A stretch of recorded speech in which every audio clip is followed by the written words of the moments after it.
Assalamualaikum warahmatullahi wabarakatuh. Saya Amelia Khairunisa dari kelompok satu. Perwakilan kelompok satu, saya akan mempresentasikan statistik deskriptif. Oke, mari kita mulai. Konsep dasar statistik.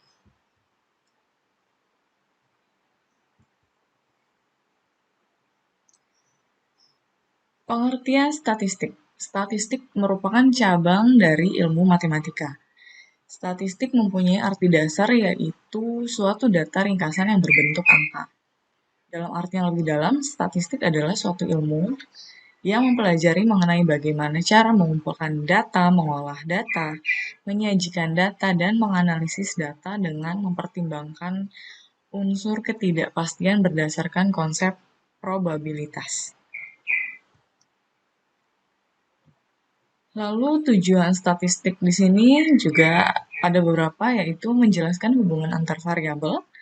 Yang kedua, membuat keputusan menjadi lebih baik, mengatasi perubahan-perubahan, dan yang terakhir adalah membuat rencana dan ramalan-ramalan.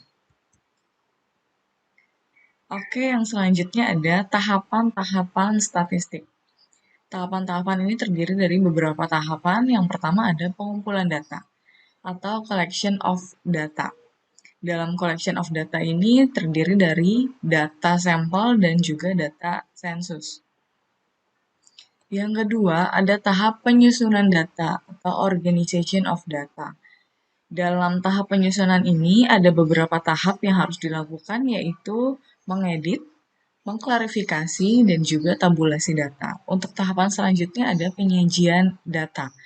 Dalam penyajian data atau presentation of data, ini bisa juga dilakukan dalam beberapa bentuk penyajian data, yaitu ada bentuk tabel, diagram, grafik, ataupun yang lainnya. Lalu tahapan yang keempat adalah analisis data atau analysis of data. Dalam tahap ini digunakan untuk memperoleh gambaran secara keseluruhan dari data yang sudah dikumpulkan. Lalu tahapan terakhir adalah interpretasi data atau interpretation of data agar memperoleh suatu kesimpulan yang benar dan tepat. Selanjutnya, ada kegunaan dan fungsi dari statistik. Kegunaan dan fungsi statistik ini ada beberapa, diantaranya yaitu statistik bisa dijadikan sebagai pelaku ekonomi dan bisnis. Yang kedua, statistik bisa bermanfaat dalam perkembangan dunia bisnis dan ekonomi dari waktu ke waktu. Yang ketiga, statistik bisa digunakan untuk menyusun beberapa laporan. Yang keempat, statistik bisa mengetahui apakah ada hubungan gejala dalam ekonomi dan bisnis. Yang kelima, statistik bisa digunakan dalam menganalisis pengujian. Lalu ada peran komputer dalam statistik. Dalam program atau aplikasi yang bisa digunakan dalam membantu statistik, antara lain Minitab, SPSS, Stata, SAS, EViews, dan SEM. Yang tersedia secara luas dan mudah digunakan dalam menganalisis statistik dari data yang kecil sampai data yang besar atau bahkan banyak. Di samping itu ada beberapa paket spreadsheet seperti Microsoft Excel dan Quadro Pro yang mempunyai kemampuan analisis statistik bersifat umum dan terbatas. Dalam peran komputer ini, jumlah input yang besar bisa juga jadi proyek yang repetitif, diperlukan kecepatan tinggi dalam pengolahan, diperlukan ketepatan yang besar, sehingga mengolah hal-hal kompleks yang memerlukan bantuan elektronik. Selanjutnya ada jenis-jenis statistik. Jenis statistik sendiri ada dua, yaitu statistik deskriptif atau deduktif dan statistik inferensial atau induktif. Statistik deskriptif digunakan agar bisa mendeskripsikan karakteristik yang dimiliki oleh serangkaian data tanpa melakukan generalisasi. Lalu kalau statistik inferensial atau induktif biasa digunakan untuk meramalkan, menaksir, dan mengambil suatu kesimpulan yang bersifat umum. Dalam statistik inferensial sendiri dibagi lagi menjadi dua, yaitu statistik parametrik, yaitu untuk mempertimbangkan nilai dari suatu atau lebih parameter populasi berskala pengukuran minimal interval, penurunan prosedur, dan penetapan teorinya yang berpijak pada asumsi spesifik mengenai bentuk distribusi populasi yang biasanya diasumsikan secara normal. Lalu yang kedua ada statistik non-parametrik. Statistik non-parametrik ini biasanya tidak selalu memperhatikan suatu nilai dari satu atau lebih parameter populasi berskala ukur nominal dan ordinal mampu menyediakan metode yang biasa atau yang bisa menganalisis data berdistribusi yang tidak diasumsikan berdistribusi normal. Oke, masuk bab selanjutnya yaitu data statistik.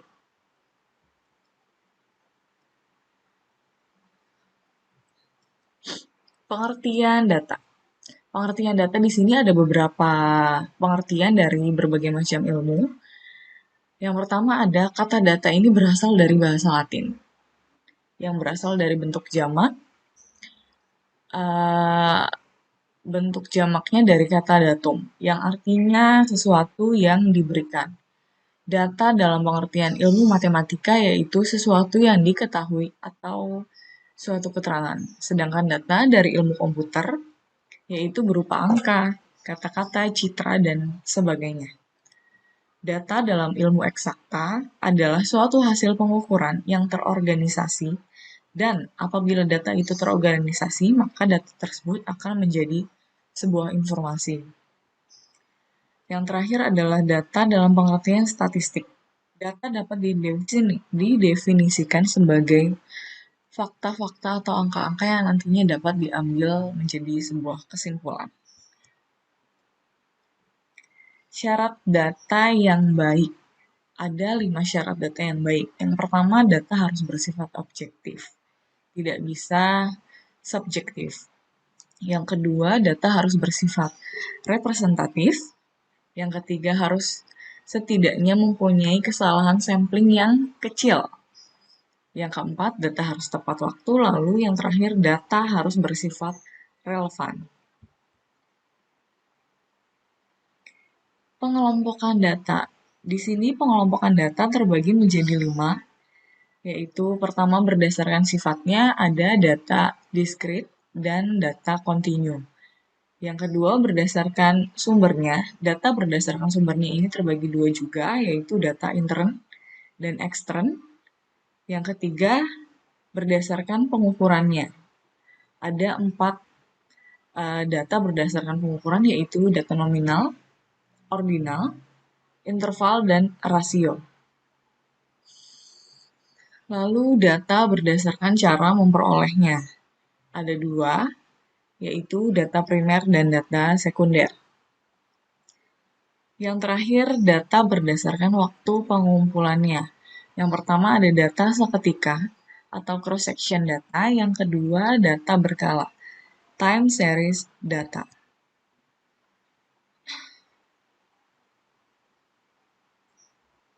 Di dalam data ada yang namanya populasi dan sampel. Populasi di sini yaitu yang dimaksud adalah suatu wilayah generalisasi yang terdiri dari objek atau subjek di mana mempunyai kualitas dan karakteristik tertentu yang ditetapkan peneliti untuk dipelajari dan selanjutnya akan ditarik suatu kesimpulan. Lalu sampel sendiri ini merupakan bagian dari populasi, yaitu bagian dari jumlah dan karakteristik yang dimiliki oleh populasi. Sampel yang diambil dari populasi harus bisa bersifat representatif, yang artinya bisa mewakili sebagian data yang akan diteliti.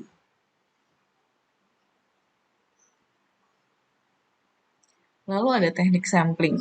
Teknik sampling sendiri ini ada beberapa, yaitu probability sampling. Teknik ini adalah teknik pengambilan sampel di mana memberikan peluang yang sama untuk setiap bagian populasi yang akan dipilih menjadi sampel penelitiannya. Ada simple random sampling. Ini dilakukan secara acak tanpa memperhatikan strata di populasi tersebut. Anggotanya bersifat homogen atau sejenis. Proportionate stratified random sampling. Sampling ini atau teknik ini yaitu penggunaan sampelnya apabila populasi tersebut mempunyai anggota atau bagian yang tidak homogen atau yang tidak sejenis dan berstrata secara proporsional. Selanjutnya ada teknik disproportionate stratified random sampling. Ini digunakan untuk menentukan jumlah sampel yang jika populasi tersebut berstrata tetapi kurang proporsional. Lalu ada cluster sampling, digunakan dalam menentukan jumlah sampel jika objek yang akan diteliti mencakup data yang cukup luas.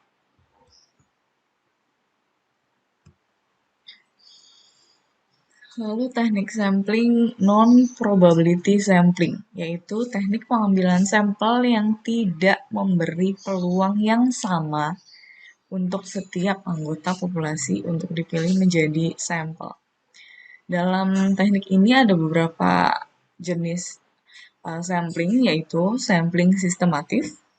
Yang pertama, berdasarkan urutan tertentu dari anggota populasi tersebut. Lalu yang kedua ada sampling kuota, yang mempunyai ciri-ciri tertentu, dilakukan sampai jumlah sampel terpenuhi atau sesuai dengan penelitian yang diinginkan.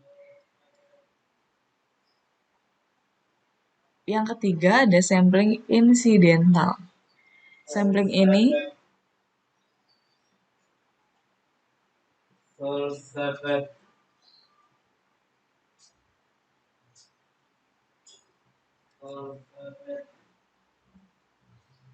Yang ketiga, ada sampling incidental.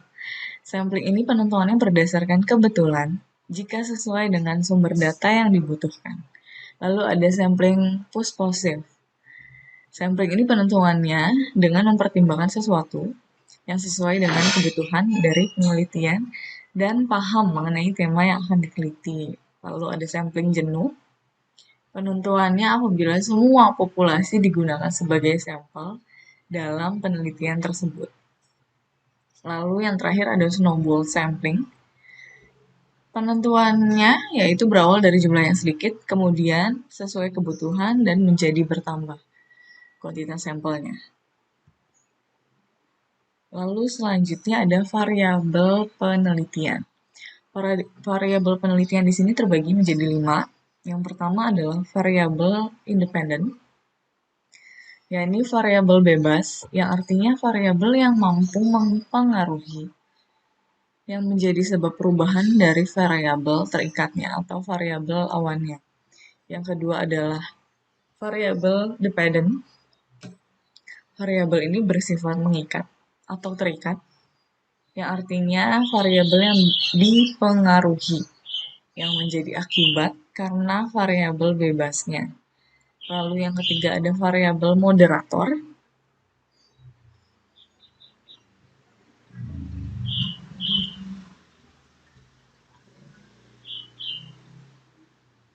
Yang ketiga ada variabel moderator. Variabel moderator adalah variabel yang digunakan untuk memperkuat dan memperlemah hubungan antara variabel bebas dan variabel terikat. Lalu yang keempat ada variabel intervening.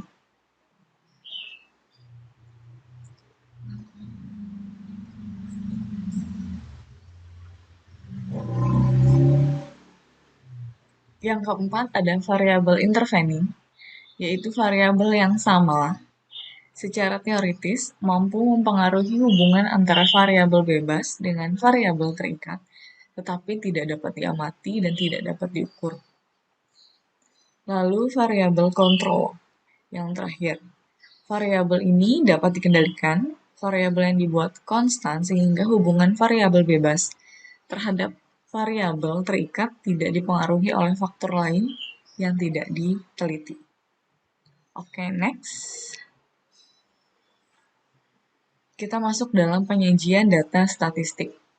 Penyajian data menjadi penting dalam membuat keputusan di sektor ekonomi dan bisnis, sebagai acuan atau dasar dalam pengambilan kesimpulan atas kejadian dan peristiwa tertentu. Tabel adalah sekumpulan angka yang disusun sedemikian rupa yang disesuaikan dengan kategori tertentu, sehingga angka tersebut, dalam hal ini data, akan mudah diamati dan dianalisis dengan baik. Lalu penyajian data dalam bentuk diagram atau grafik adalah gambar yang menunjukkan data secara visual berupa angka, dan biasanya gambar tersebut berasal dari tabel yang dihasilkan melalui data yang ada. Ini ada contoh penyajian data dalam bentuk tabel. Di sini ada tabel tunggal dan tabel ganda. Contoh tabel tunggal di sini adalah mengenai daftar lulusan karyawan PT Nisak Newton pada tahun 2018.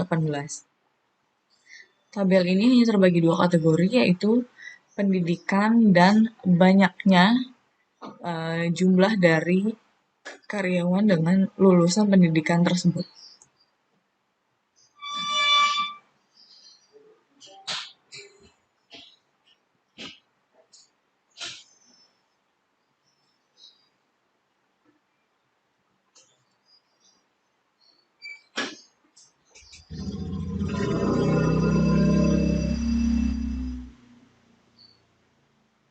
Lalu ada contoh tabel ganda. Tabel ganda di sini kembali dipecah menjadi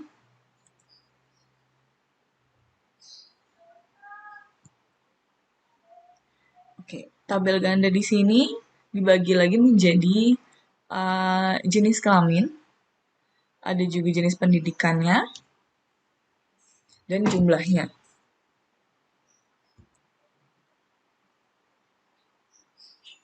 Penyajian data dalam bentuk tabel kontingensi.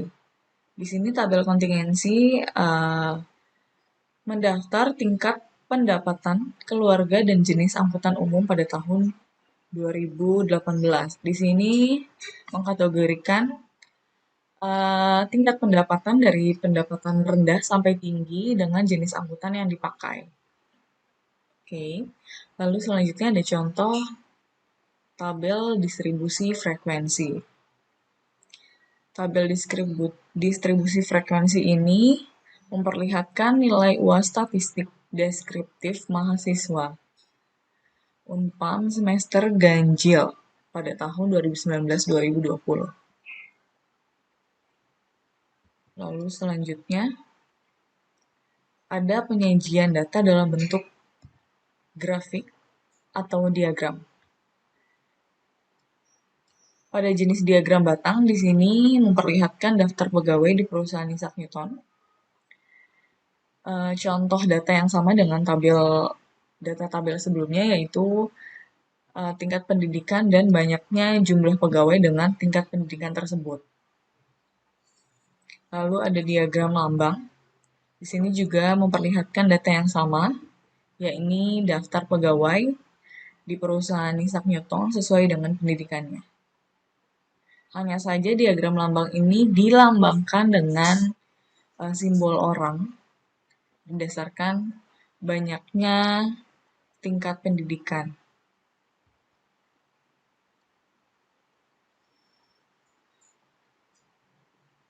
Oke, lalu di sini ada contoh penyajian data dalam bentuk diagram lingkaran. Diagram lingkaran ini biasanya disajikan dalam bentuk persentase, lalu diperlihatkan secara bentuk lingkaran sesuai dengan persentase masing-masing jumlah data yang ada. Lalu ada contoh diagram grafis. Di sini diagram grafis memperlihatkan daftar impor Indonesia pada tahun 2006 sampai 2010. Lalu diperlihatkan dengan grafik naik turunnya grafik daftar impor Indonesia pada tahun tersebut, bahwa lonjakan terjadi pada tahun 2010. Oke.